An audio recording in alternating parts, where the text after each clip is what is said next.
میوانێکم لەگەڵ دەبێت لە ستۆدیۆ شرۆڤەی بابەتەکەی لەگەڵ دەکەم دواتر پێکەوە جۆمان لە زانیاریەکانی تۆش دەبێت. بەڕێز دکتۆر سەردار قادر مامۆستای زانکۆ و شارەزای دەستور کە بەسپاسەوە ماوەتەوە لەگەڵمان لە ستۆدیۆ. دکتۆر سپاس دەکەم دووبارە سپاس بۆی کە ئامادەی لەگەڵمان. جا وەکو باسمان کرد قورسە پێشبینی کردن بۆ ئەم دۆخەی ئێستای عێراق. من لە دەستپێ کاوت ناوم ناشاروتم شەڕەکە دەستپێکە. شەڕەکە مەبەستم ئەوە نییە بە بۆم بۆ ئەتۆم و چەک بەرامبەر یەکتری. هەندێک شەڕ هەیە، شەڕی عەقڵە، شەڕی قەڵەمە، ئێستا شەڕی ماف و دەستورە. جا با لەوە دەست پێ بکەین. جارێ لە بنەڕەتە بزانین ئەم پرۆژە یاسای بودجەیە لە عێراقدا بۆ خۆی هیچ کێشەیەکی هەبوو لە ڕووی دەستوریەوە، لە ڕووی یاساییەوە هیچ کێشەیەکت تیا بینی وە ئێستا گەیشتووە بەم دۆخەکە ناتوانرێ پەسەند بکرێ بە بەرگە و مادەکانیەوە؟ طبعا بێگومان یعنی پرۆژە یاسای دەستوریشکەکە و پرۆژانی کە لەلایەن حکوومەتەوە پێشکەش بە پەرلەمان ئەکرێ ئەوە لە ڕووی یاساییەوە گرفتەکەی نییە. ئەم بودجێ چۆن تەشکیلەکرێت چۆن بەپێی پێداویستەکانی حکوومەت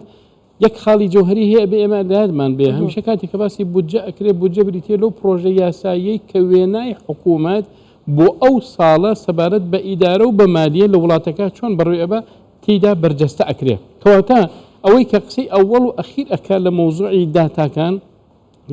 لە جاری وایە پارکە کەمکردنەوە یا بڕگەی لە شوێنە ئەمە پەرلەمان ئەتوانێت، بەڵام خودی پرۆژەکە پەرلەمان ئەو سەلاحەتی نییە کە بیگۆڕێ لە باری بەرێ پەسەندی نەکە یاخود بەو شێوازە بگۆڕە کە خۆی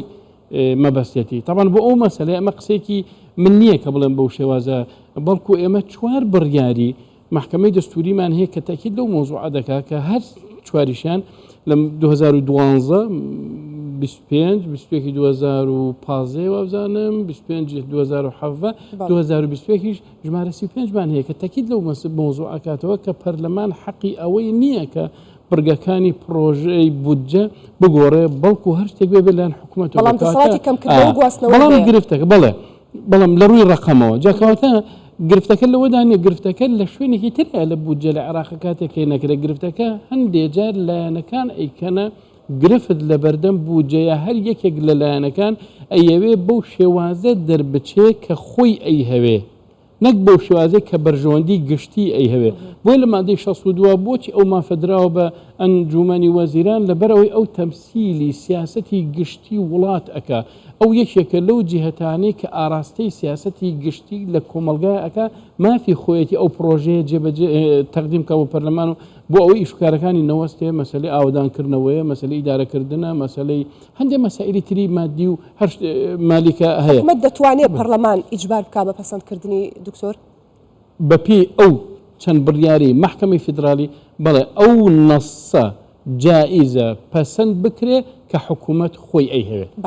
باشە دکتۆر زۆر باس لە مەترسی بەنەسێکی سەریح محکەمەی فیدرالی ئەو شتێک لای کردوت. باشە زۆر باز لە مەترسی ئەم پرۆژە یاساگرێ هەرچەنە پرۆژە یاسا ینی پارێکی بودجەیەکی خەیاڵ و زەبەلاحە لە عێراقدا دەڵێن لە مێژووی عێراقا یەکەمین جارە بودجە بەو زەبەلاحیە دیاری بکرێت، بەڵام ئەوەی جێگای مەترسیە دەوترێ بۆ 3 ساڵە. بۆچی دەبێت بۆ 3 ساڵ ببێتە جێی مەترسی؟ خۆی گرفتەکە یەکێ لەو خاڵە سەرەکیانی کە لەم بودجە هەیە ئەویش ئەوەیە کە ئیدامەدان بە وەزعێک بە هاوکێشەیەکی سیاسی بە زەبری پارە. چۆن شی بکەیتەوە؟ هەمە هەنگی کارێک ئەکا بمێنێتەوە. باش بۆ ئەوەی بمێنێتەوە ئەیەبێ خزمەت بکە. کاتێک کە خزمەتیش بکە کونوکەلەبەرەکانی ناو کۆمەڵگەی عێراقی زۆرێکیان بەچی پڕەبێتەوە بە پارە 198 تریلیۆن دینار. باشە خۆ عێراق ئەمساڵ 198 تریلیۆن دیناری هەیە بە عیزی 64 تریلیۆن. ئەی باشە بۆ ساڵێکی ترچی ئەکا. واتە ڕاگررتنی هاوکێشەیەکی سیاسێت لە عێراقا بە زەبری بودجەیەکی زەبەلاح کە بدرێ. ئەمە لەلایەک دووهەم ئایمە بەسم چیە هاوکێش یەکێکە لەو میکانیزمانی کە هەماهەنگی ئەی هەوێ بمێنێتەوە لە ساحە سیاسەکە بۆیە پەنای بردوێتە بەرچی دانانی بودجەیەکی ئەمەیەکەم. دووهەم ئامانجلی ئەوەیە هاوکێشە سیاسەکانی عێراق وا بە ئاسانی یەکلایی نابنەوە، کۆتاییشیان نایە، ینی سەروبنی دیار نییە. جاکەواتە پێویستیان بە بودجەیەکەیە ئەگەر ئەو گرفتە ئەمساڵ یەکلایی بۆوە ئێستا ئەو گرفتێکی ئێمە شەڕی لەسەر ئەکەین یاخود یەکێ لەلایەنەکان زۆر شەڕ ئەکا لەسەر لانێکی سەرێکی کوردستان مەسەلەن بۆ نمونە بە سەراحەت بڵین پارتی دیموکراتی کوردستان کە شەڕەکە لەسەر مۆزوعی ئەو بڕگانە بەو شێوازە تێنەپەڕن گرفتەکە ئەوەی ئەسەری قانونی ئەو پرۆژە یاسایە تەنها بۆ ئەم ساڵ نییە کە 6 مانگی ماوە بەڵکو ئەمە بودجێکی ئیفترازیە ساڵێکی تر ئەگەر هاتوو لایەنەکان ڕێنەکەوتن وەزعێکی سیاسی لەبار نەبوو بۆ عێراق لەسەر هەمان شێوازی ئەو بودجەی کە ئێستا هەیە ئەڕوا جاکەواتە ئەو برگەی کە ئێستا بڕیاری لەسەر ئەدرێ ئەسەری قانونی تا 3 ساڵی تر ئەڕوا یا بەلانی کەمەوە 2 ساڵ و نیوە بەپێی دەستور بۆ بودجە بە شێوەیەکی گشتی لە عێراق دوجار بە تایبەتی بۆ هەرێمی کوردستان هیچ خاڵێکی وای تایە کە دۆخە سیاسیەکە تەحەکوم بە بودجە و پشکی پارێزگاکان و بە تایبەت هەرێمی کوردستانەوە بکات تێگەشتی لە پرسیارەکەم ئەگەر تەوزیحی بدی پێم خۆشترە باس لەوە ئەەکەم کاتێک ناکۆچێکی سیاسی دەکەوێتە نێوان هەرێم و ناوەندەوە هەرێم و بەغداوە یەکسەر دەست بۆ پشکی هەرێمی کوردستان دەبرێت وەک ئێستا کە لە مادەی 14 هاتووە یەکێک لە بڕگەکانی ئەوەیە کە ئەگەر لە ماوەی 15 ڕۆژە هاتوو هەرێم و بەغدا نەگەشتە ڕێکەوتن ئەوە تەواوی بەشە بودجێ هەرێمی کوردستان ڕادەگیرێ باشە ئەمە بەپێی دەستور ڕێگە پێدراوە طبعا بگومان لە دەستورە باسی ئەو بابەتە ناکە باش برینی بەڵام لە کوپۆپی هەیە بۆی ڕێگەی پێ باسی عەدالەتەکە کە بێ بە شێوازێکی منصف و عەدالەت بەسەر هەرێمەکان و محافزەکانە تەوزیع بکرێ هەرێمەکان ئەبێ ئەگەر هاتوو بە پێی دەستور کەم دەرامەتیان کەم بوو ئەبێ حکوومەتی فیدرالی بۆی پڕکاتەوە بەڵام ئەو پرسیارێک کە لە ساڵی 2014 پرسیارێکی یاساییە ئەوش ئەوەیە ئایا ئەنجومەنی وەزیران سەلاحەتی بڕینی بودجەی هەیە ئەمێکێک بڵۆ پرسیارانەی کە بێگومان سەلاحەتی وەستاندنی تە بە سەلاحەتی بڕینی بودجە هەر لە ئەساسەوە سەلاحەتی ئەوەی نییە بەڵام لە 2014 بەڵام لە 2014 بووە لێرە گرفتەکە ئەوەیە چی ئەمەد بۆ یەکلای ئەکاتەوە ئەبێ محکەمەی فیدرالی گرفتی نێوان حکوومەت هێرێم و بەغا یەکلایی بکاتەوە ئەو 15 ڕۆژێک کە باس کرد پاشتریش باسمان کرد ینی ئایا 15 ڕۆژ لە ڕووی ئیداری لە ڕووی یاسا ئایا کێشەیەک هەیە بە 15 ڕۆژ یەکلای ببێتەوە ئایا عێراق ئەوەندە لە ڕووی مؤسساتی و دیجیتاڵی وای لێ هاتووە بە 2 کلیک بتوانین هەموو گرفتەکانی عێراق ئێکاتەم 15 ڕۆژە بۆچی باشە ئەگەر 15 ڕۆژ تەنها وەک بەهانەیەکە بۆ ئەوەی کە تۆ فرسەت نەدەی بە بەرامبەرەکەت بۆ ئەوەی کە ئەوەی لە زیهنی خۆتا هەیە بەسەریا فەرزکەی کەویش حکوومەتی هەرێمی کوردستانە کەشتی بەسەرا فەرز بکرێت لە ماوەی 15 ڕۆژە هەر 15 ڕۆژەکەت لەوانەیە 2 ڕۆژ ببێتە عوتڵە 4 ڕۆژ بێتە عوتڵە بێتە 2 هەفتە باشە لەوانەیە ترا چۆن یەکلای ئەکرێتەوە ئەو مۆزوعە ئایا خودی دەستور لە بوونی گرفتێک لە نێوان حکوومەتی هەرێم یاخود هەرێمەکان بە شوازێکی گشتی لەگەڵ حکوومەتی فیدرالیە کاتی دیاری کردووە بگومان دیاری نەکردووە لەوانەیە ئەو قەزێکی ئیداری نەبێ بە تصریحێک بە کتابێک چاک ببێ لەوانە بێتە قەزێکی دەستوری بێتە خلافێک بگومان کاتێک کە ئیش و کار ئەکەوێتە ناو دەوڵەتەوە بگومان هەندێک تەفسیر دروسە بێت لە کاتی ئیشکردنە لەوانەیە بە تەفسیری ئیداری حەل نەبێ ئەبێ بگەڕێتەوە بۆ دەستور ئەبێ بگەڕێتەوە بۆ محکەمەی دەستوری بۆ ئەوانە جاکاتێککە گەڕایتەوە بۆ ئەو میکانیزمە ئەو کاتە ماوەکەت زۆرتر ئەوێ بەڵام کاتێک کە لە مادەکە ئاڵە لە ماوەی 15 ڕۆژ یعنی ئەگەر لە ماوەی 15 ڕۆژ گرفتەکە حەل نەبوو ئەو کاتە حکوومەتی هەرێم ئەو کاتە موچە و داهاتی ئەو خەڵکەژەکەوێتە مەترسیەوە خۆی مادەی 14 بەو میکانیزمە کۆنە بەهانە هێنانەوەیەکی زۆرە هەرچی زووتر هەیە حکوومەتی هەرێم تاوانبار بکرێنەوە باشە ئەو پرۆژە یاسایی کە حکوومەت ناردیە نێو پەرلەمانەوە هیچ کێشەیەکی تێدا بوو بگومان ئەو کێشەیە بوو کە ئەبووە عاملێکی ئیستیقرار لە عێراق بۆ یەکەم جار بوو ڕێککەوتنێک بەو شێوازە لەنێوان حکوومەتی عێراقی و حکوومەتی هەرێما بکرێ کەلانی ئیستیقرارەتی تێئەکەوتەوە وەلانی ئەوەشی تێکەوتەوە کە بۆ یەکەم جار بۆ حکوومەتی عێراقی و حکوومەتی هەرێم لەسەر دەست و کۆک بن کە ببێتە خاڵێکی مەفسەڵ یەکلاکەرۆ لە نێوانیانە حکوومەتی هێرم ئەوش شایسەدارەکانی من چەندە ئەرک و مافەکانم چەندە من جێبەجێ ئەەکەم و شایسەدارەکانم بدەنێ بەو شێوازەش بە هەمان شێواز حکوومەتی بەغاش بەڵام کاتێک کە شێوازەکە ئەچێتە شوێنێکی تر ئەوەیە شوێنێکی تر مەسەلەن ئەچێتە ناو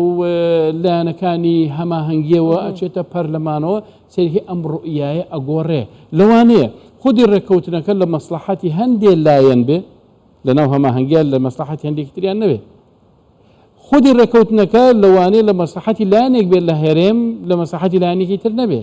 جاکاتە ئەم دوو لایەنە ناڕازیەکاتە کە یەکدەگرن و مادەی 13 و 14 دروست دەکەن ئەو بەرێ دروست دەبێ خۆی ئەوانەی کە ناڕازی بوون لەوەی کە لایەنی بەرامبەرەکانیان ببێتە دەستکەوت بۆیان هەر ئەو دوو لایەنەش بوون کە لە مادەی 13 و 14 یەکیان گرت و ئەوە دروست بوو کە لە لیژەی دارایە کەوتەوە وڵی پرسیارێکی تر کە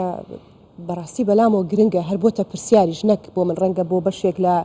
بینەران و هاوڵاتیانیش بۆچی پشکی ئێمە کورد لە سەدا حەڤەوە بوو بە لە سەدا 12.67 لەسەر چ بنەمایەک طبعا لە سەدا حەفەکە لەسەر بنەمایەک بووە زیاتر سیاسی بووە بەڵام ئایا پرسیارەکە ئەوەیە لەسا حەڤە بێ 12 بێ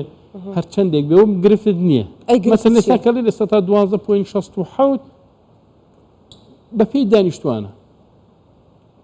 طبعا بە پێی دانیشتوان ئەوە زیاتر ئەکابێتە لە سەدا 14 ئەو داتاش بۆ شێوازە نییە یعنی زیاتر ئەکا بەمەش بێگومان بوجەکە زیاتر دەبێت چۆن کێشەیە لە سەدا ڕقەمەکە لە سەدا حەڤە بێ و لە سەدا 12.67 بێ لەوانەیە خەڵکی هەرێمی کوردستان ئەو پرسیارە بکەن باش ئەگەر لە سەدا حەڤە بێ و لە سەدا 12.67 بێ چەنی گەشتۆتە لای من ئەمە پرسیارەکەی